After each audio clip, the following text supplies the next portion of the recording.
bienvenue sur le podcast des apprentis lecteurs Percy Jackson, le podcast sans spoiler, car il est réalisé par un lecteur de la saga Percy Jackson et un non-lecteur de la saga. Alors moi je m'appelle Ilan, habituellement je suis l'hôte de l'émission, mais cette fois-ci c'est moi qui n'ai pas lu la saga Percy Jackson, et donc je suis accompagné par... Raphaël, donc j'ai lu le livre et je vais pouvoir animer l'émission en tant que hôte justement pour cette saga. Exactement, donc c'est mon ami Raphaël qui jouera le rôle de guide. Alors, Raphaël, est-ce que tu peux nous expliquer comment va se dérouler ce podcast ? Donc vis-à-vis du déroulement du podcast, pour le premier épisode, on va seulement discuter d'un seul chapitre, donc du tout premier chapitre, car on va plus présenter la saga et aussi présenter la façon dont le podcast va évoluer. Et pour tous les épisodes suivants, on discutera de 2 chapitres à chaque fois. Voilà, exactement. Merci pour cette introduction super exhaustive et super claire. J'espère que tous les auditeurs ont compris. Mais en gros, c'est ça. Donc chaque semaine, on va aborder 2 chapitres de Percy Jackson à la suite. On va en discuter, moi et Raphaël. Et donc on espère que ce format va vous plaire. Voilà, donc moi je suis super excité à l'idée de faire ce podcast, cette émission. Là j'en ai, enfin, sur le réseau des apprentis lecteurs, il y a plusieurs sagas, mais c'est sûr que Percy Jackson, c'est une saga dont j'avais entendu parler. Je sais que Raphaël est fan, donc moi je suis super excité à l'idée de faire ça, et j'espère que tu l'es aussi, Raph. Oui, bien sûr, justement, c'est une saga que j'ai beaucoup appréciée et ça m'a fait très plaisir quand Ian m'a proposé cette idée de débattre et de discuter chaque semaine des chapitres de Percy Jackson. Voilà. Donc moi personnellement, je n'ai jamais lu Percy Jackson, jamais vu les films, je ne connais absolument rien à la saga, donc je pars totalement en terrain inconnu. Et je suis accompagné avec Raph qui lui a lu la saga, a vu les films, donc ce sera lui mon hôte, ça sera lui mon guide pour cette lecture.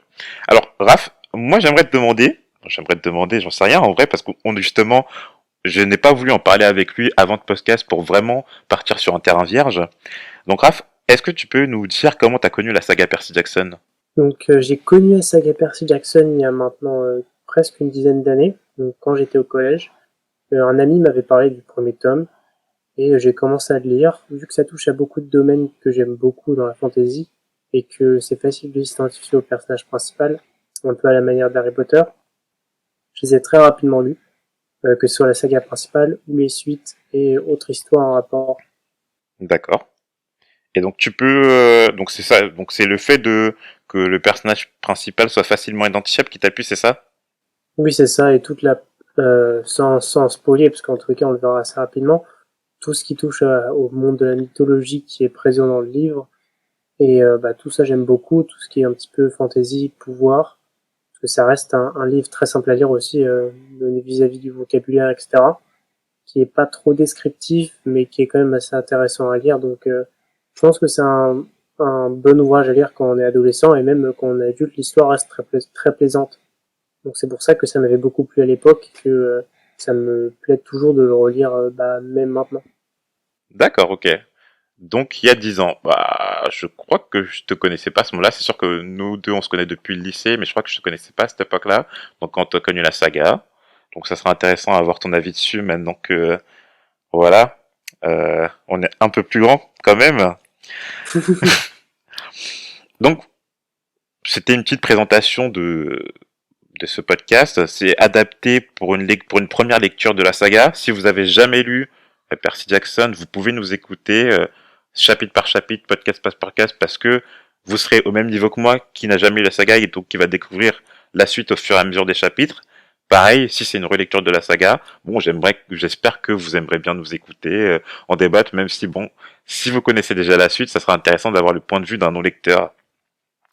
En tout Oui, cas, bien sûr, comme je l'ai dit justement, je vais pouvoir donner un deuxième œil en tant qu'adulte et même juste en tant que relecteur, parce que même si j'ai déjà relu plusieurs fois la saga, le premier tome, ça faisait un peu de temps que je l'ai pas lu, mhm. donc je pourrais donner mon avis sur justement tout le début du développement du héros dont je me souviens moins bien. Ok, merci Raphaël. Alors, est-ce que tu peux nous parler, bon, parce que je sais que il y a des films Percy Jackson qui sont sortis, ça c'est une chose dont je suis au courant. Ça sera pas du tout le but de ce podcast. Le but de ce podcast, ça sera vraiment la saga littéraire. mais est-ce que tu peux nous parler tout de même, sans spoiler bien sûr, des films Percy Jackson? Les films Percy Jackson, donc Percy Jackson est divisé en 5 livres pour la saga principale, Mhm. et il y a eu une adaptation cinématographique des 2 premiers. D'accord. Donc il y a eu un premier film qui est sorti il y a un peu de temps, qui a pas spécialement bien marché. Ils ont quand même sorti une suite. Donc c'est des adaptations qui sont un peu parfois différentes et qui prennent un peu de liberté par rapport au livre, notamment pour le premier film. Et ça reste des pas très bonnes adaptations sans vouloir avoir un avis très critique. Mais ça reste des beaucoup moins bonnes adaptations que par exemple les Harry Potter par rapport au livre. Donc je pense pas, on va pas en discuter pour l'instant. On verra en fonction de l'avancée dans le podcast, peut-être qu'on pourra en parler quand on aura traité le premier livre du premier film, mais c'est pas prévu pour l'instant. D'accord. Et alors, une autre chose que je sais, que tu m'as dit, c'est qu'il y avait d'autres, on va dire, volumes dans l'univers Percy Jackson qu'avait sorti l'auteur. Oui, c'est ça.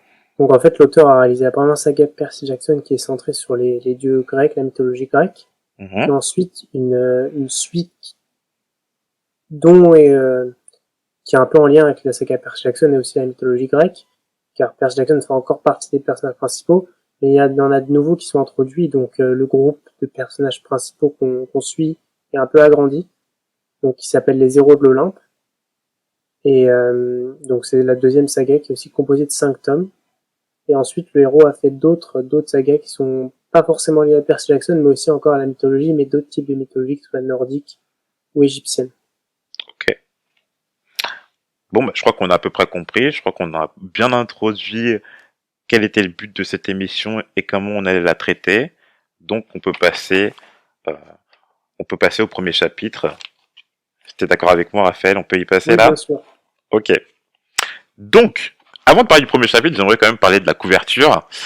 Alors, moi, je crois que j'ai une édition différente de toi.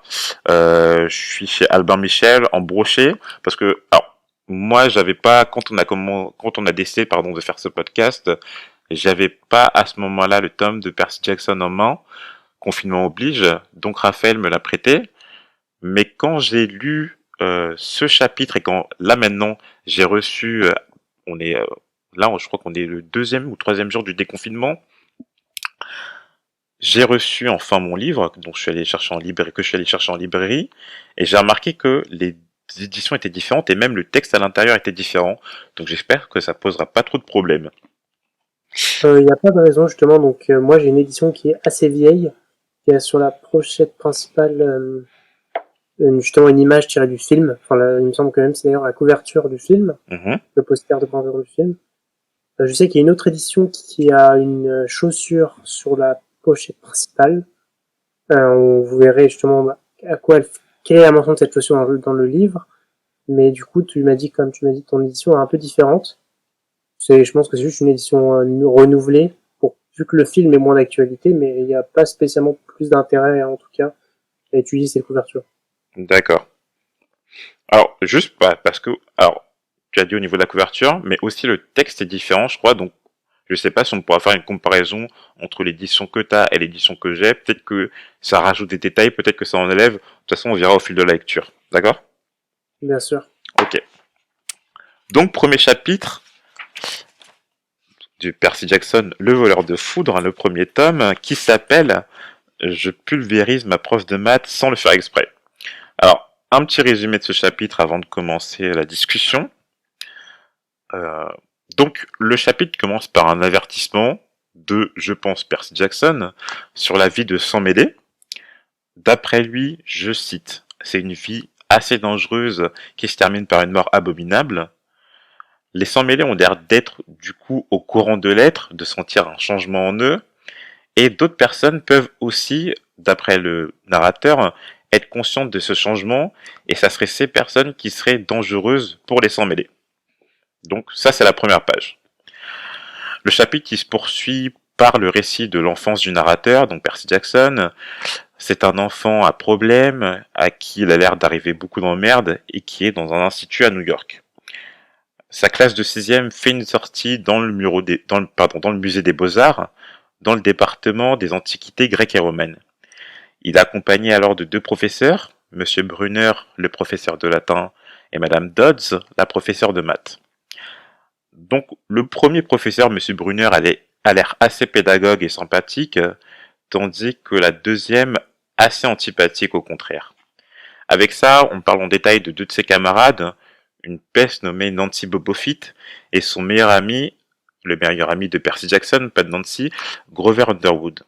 Donc pendant cette excursion au musée, Nancy Bobofit se montre assez désagréable, pour ne pas être vulgaire, envers Grover et Percy, et à un moment donné, Percy se met en colère. Un élément mystérieux se produit, et Nancy se retrouve bousculée à terre. Madame Dodds remarque cet événement et demande à Percy de venir avec elle au fond du musée. Son attitude change, alors, et elle devient encore plus méchante qu'elle ne l'était auparavant. Et tout d'un coup, elle se transforme en une sorte de harpie, attaque Percy. Mais Monsieur Brunner entre à ce moment-là dans la pièce, tend à Percy un stylo bille qui se transforme en épée, et grâce à elle, il parvient à se défendre et tue Madame Dodds. Le problème, c'est que quand il revient à la fin du chapitre dans le hall du musée avec ses camarades, plus personne, à part lui, n'a l'air de se rendre compte des événements qui viennent de se produire, et pire, certains faits sont totalement différents, et sur la fin du chapitre, tout cela laisse Percy dans une étrange confusion. Je trouve que c'est un très bon résumé, ça explique bien à peu près la tournure des événements, sans que ça soit trop détaillé ni pas assez. Mhm. Et puis bien présenter justement le personnage principal, ses camarades, que certains camarades étaient un peu mis en valeur par rapport à d'autres, et aussi ses professeurs, surtout Madame Dodd justement, qui pose problème dans le chapitre, ainsi que Monsieur Brunner qui apporte son importance avec le stylo, etc.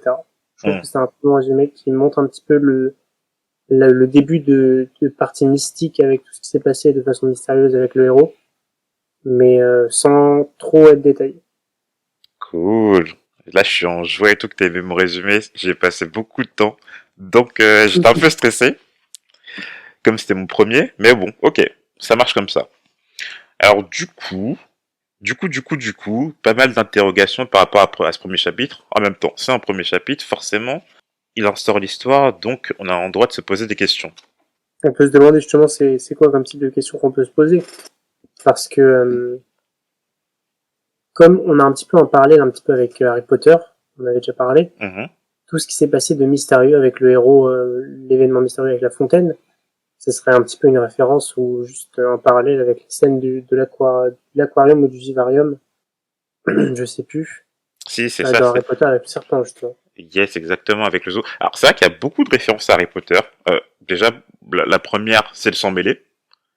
Bon, je veux dire Et un sang. La référence au mot sang mêlé. On peut se demander d'ailleurs aussi, une des différentes questions, c'est déjà d'où vient ce pouvoir mystique qui s'est passé, enfin, quelle est l'origine de cet événement. Ensuite, quelle est la signification du mot sang mêlé. Et ensuite, quelle est la place de Madame Dodds et Monsieur Brunner dans toute cette histoire, parce que on voit bien que Madame Dodds met en avant des événements qui vont se dérouler, comme le fait Percy au début du livre, en disant que c'est une vie dangereuse, etc. On peut se demander à quel point sont impliqués donc les deux professeurs de Percy. Waouh. Alors, là, j'ai pas retenu toutes tes questions, mais on va essayer d'y répondre dans l'ordre. Premièrement, qu'est-ce qu'implique le fait d'être transformé? Alors, bon, là, sincèrement, je pense que c'est... Alors, j'y connais rien, mais je pense que c'est assez facile de deviner qu'il doit y avoir un rapport entre la mythologie grecque et romaine et le fait d'être un sang mêlé. Alors, dans Harry Potter, être un sang mêlé, ça signifie être né d'un parent moldu et d'un parent sorcier. Si on fait le parallèle rapidement, dans Percy Jackson, je pense que ça doit vouloir dire être né d'un parent humain et d'un parent, alors peut-être un dieu, un titan, une personne de la mythologie en tout cas. Oui, justement, c'est là l'idée, on s'en mêle, c'est toujours entre que ce soit deux races ou deux origines différentes. Donc, vu que là, on parle de mythologie, le voleur de foot, Percy Jackson, hein, le nom Percy qui vient de Persée, le dieu grec, on comprend que c'est lié à la mythologie. Donc, on va avoir après une explication, mais on peut déjà se douter que le héros a des origines semi-divines. Ouh, Persée qui vient de Persée, le dieu grec. Ça, je savais pas. J'avais absolument Le pas dieu grec, marqué. le héros, pardon. Ah, le héros grec. Ok. Alors, je connais pas du tout en mythologie grecque et pardon. Je ne m'y connais. Ah, bon, alors, pas du tout. J'ai des bases, mais je pense qu'il va falloir que je révise pour me Je mettre sais bien à que jour. tu comprends, tu verras dans le livre, il y a beaucoup qui est réexpliqué à chaque fois, donc au-delà de l'aspect ludique et même divertissement, on peut apprendre quand même pas mal de choses sur la mythologie grecque grâce à la saga Percy Jackson. D'accord. Bah, c'est vrai que là, par exemple, dans le premier chapitre, ils ont un peu, entre guillemets, résumé l'histoire de Chronos et de Zeus. C'était vachement intéressant, je trouve, parce que j'avais complètement oublié cette histoire. Donc, s'ils pouvaient me faire des rappels sur tous les dieux et sur toutes les mythologies, ce serait pas mal. Oui, bah en fait, ça sera chaque fois que sera introduit de nouveaux personnages qui sont liés avec un événement de la mythologie grecque, ça sera très souvent rappelé. Et une grande partie de ma culture sur la mythologie grecque vient justement de la saga Percy Jackson.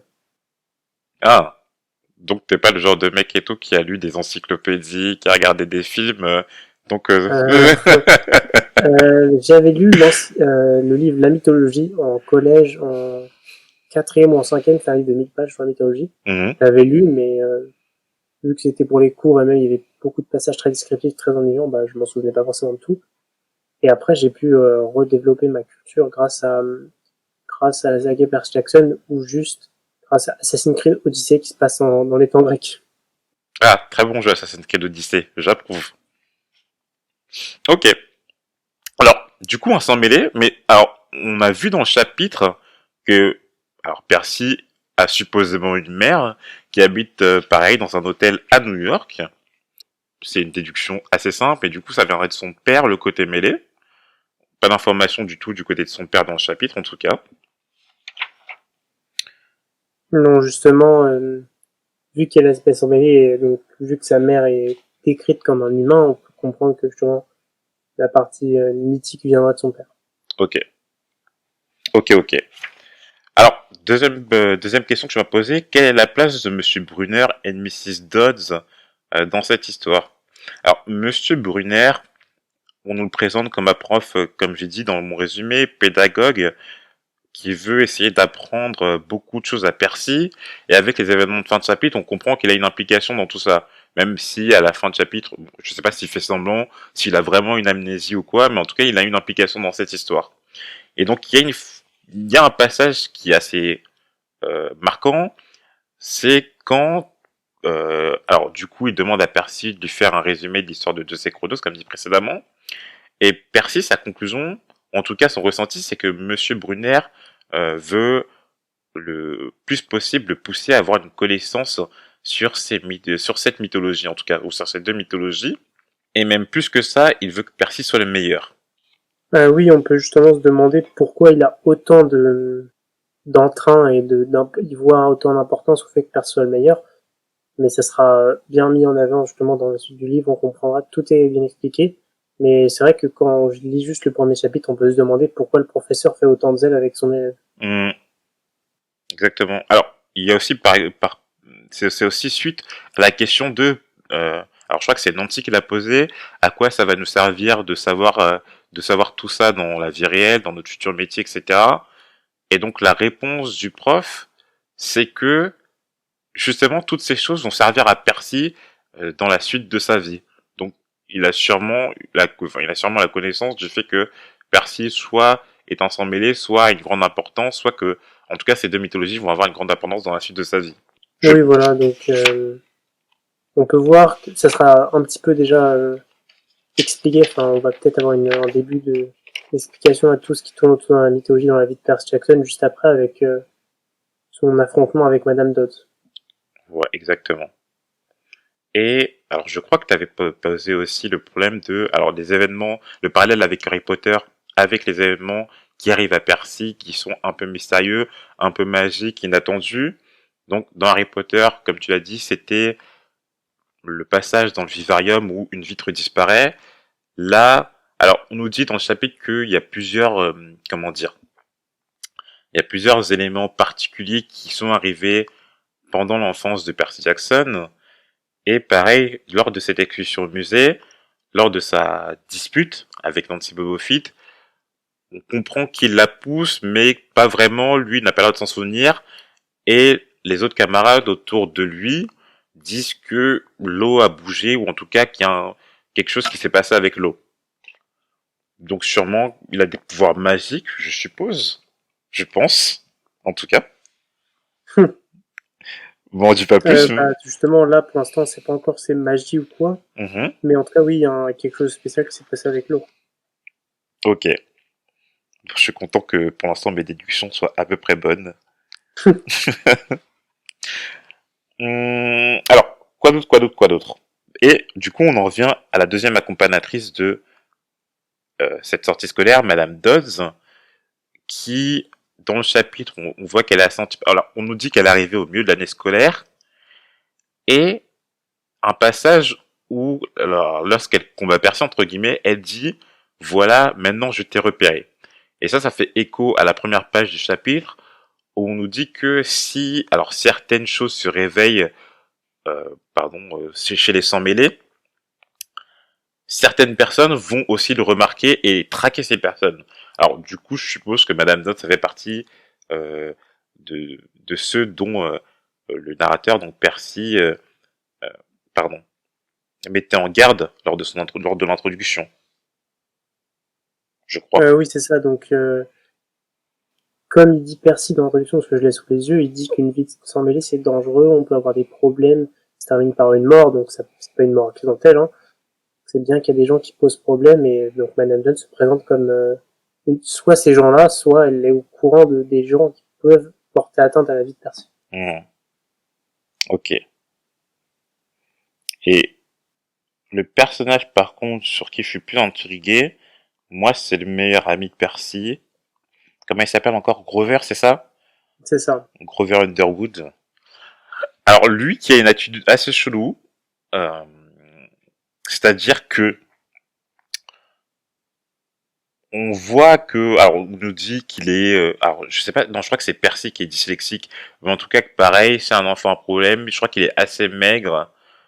C'est un peu, alors je dirais voilà, c'est une victime quoi, sans plus. Mais lorsque, alors, j'ai du mal à rappeler le nom, Madame Dodds attire Percy dans la salle arrière du musée, il a un regard, alors on nous dit qu'il a un regard appuyé envers Monsieur Brunner, comme s'il cherchait à l'interpeller. Donc du coup, pareil, lui aussi il a l'air d'avoir un lien avec tout ça. Oui, bah ça va être mis en avant déjà dans tous les cas. Grover est un petit... Déjà, Monsieur Brunner, déjà de son côté, donne l'épée à Percy, donc oui, c'est sûr qu'il y a tout ça. Mhm. Et même Grover a l'air d'être un petit peu étrange parce qu'on dit qu'il a des problèmes de jambes, mais ça, visiblement, il y a plusieurs fois où Percy l'a vu courir, donc il a l'air de cacher quelque chose aussi de son côté. Ok. Alors là, du coup, si tu me pointes des problèmes de jambes, je suppose qu'il y a un truc avec ses jambes. Je suppose que... Alors ouais, je crois que c'est un passage où il dit que quand il y avait des enchiladas à la cantine, il courait rapidement. Donc du coup, si tu me dis ça, peut-être qu'il peut courir assez vite. Je connais pas les héros grecs qui peuvent courir... Les héros grecs, pardon, qui peuvent courir assez vite. Mais du coup, si tu me dis ça, peut-être que ça peut avoir un lien. M'en dis pas Non, mais plus? je disais pas forcément ça en mode c'est un héros grec qui a des pouvoirs, mais juste, même Percy lui l'a remarqué, il le dit assez rapidement que Grover est dispensé de sport parce qu'il a des problèmes physiques Mhm. vis-à-vis de ses jambes, et que pour le coup, il l'a déjà vu courir plusieurs fois, donc ça met, peut-être que c'est juste en mode un peu humoristique, mais ça reste quand même quelque chose de contradictoire. Ok, je retiens. Je le ressortirai lors des prochains épisodes. Et le dernier personnage qui est introduit dans ce chapitre, donc Nancy Bobo Fett. Alors, Nancy, pour l'instant, j'ai pas vu d'indices qui font penser qu'elle est au courant de cet aspect mystique, en tout cas. Même si tout ça, ça se passe à New York, donc, alors il y a des humains entre guillemets normaux, tout le monde n'a pas l'air d'être au courant. Mais en tout cas, Nancy, même si alors, on appuie dessus dans ce chapitre, pour l'instant, moi, j'ai pas vu d'indices qui font penser qu'elle est au courant de tout ça. Je pense, personnellement, moi, quand je relis le chapitre, je trouve que Nancy n'a pas l'air d'être mise en avant comme un personnage qui aura soit de l'impact dans la suite ou même juste au courant de tout ce qui est vie secrète de Percy. Donc, même en tant que relecteur, mais qui peut essayer d'oublier de tout ce qui c'est du livre, je trouve pas que Nancy a un rôle qui peut être mis en avant. D'accord, ok. Bon, bah voilà, je crois qu'on a fait un peu le tour de ce premier chapitre. C'est vrai qu'il était assez court, c'est un chapitre d'introduction. Mais en tout cas, ça nous a mis sur les bases. En tout cas, moi, ça m'a mis sur les bases, et puis je suis pressé d'avoir la suite, en tout cas. Alors, est-ce qu'il y aurait des choses et tout sur lesquelles tu voudrais appuyer que j'aurais pas remarqué moi là? Non, non. En fait, en soi, vu que c'est un premier chapitre qui te servirait d'Inkipit, ça veut juste poser les bases en tant que sans mêler, pouvoir, et stylo qui se transforme en épée, et on peut juste mettre en avant Monsieur Bronner et Monsieur Grover. Donc c'est que des points qu'on a soulevés et on a déjà traité. Mhm. Il n'y a pas quelque chose que tu as manqué ou un double sens que tu aurais manqué pour l'instant. Ok. Bon, même si les doubles sens, je vais pas les connaître, à moins d'avoir la vraie signification à la fin. Mais bon, pour l'instant, ouais, je pense que c'est à peu près tout ce qu'on pouvait dire sur ce premier chapitre. Et puis on verra avec alors les deux suivants la semaine prochaine du coup. Mais en tout cas, moi, il m'a bien plu. C'est vrai, comme t'as dit, gros parallèle avec Harry Potter, c'est une de mes sagas favorites. Donc bon, si ça pouvait avoir un aussi gros impact, pourquoi pas? Moi, je suis friand. Et puis j'attends avec impatience de lire les prochains. Oui, oui, bien sûr. Voilà, on en rediscutera dans les deux premiers. La prochaine fois sera deux chapitres, donc on aura beaucoup plus de matière à traiter. Ok. Voilà, voilà, on a fini cet épisode. On espère que vous l'avez apprécié. Là, c'est le premier épisode, donc je suis pas sûr au moment où je vous parle d'avoir tout créé, c'est-à-dire d'avoir créé les chaînes sur lesquelles nous trouver, les comptes des réseaux sociaux sur lesquels nous trouver. Ça sera fait d'ici le prochain épisode, si ce n'est pas fait d'ici là, et donc vous trouverez les liens dans la description. Mais en tout cas, j'espère que vous avez apprécié, que si c'est votre première lecture ou si c'est une relecture, vous continuerez à nous suivre dans les épisodes suivants. Je vous dis à la semaine prochaine pour le prochain apprenti lecteur Percy Jackson. À la semaine prochaine et merci de l'écoute.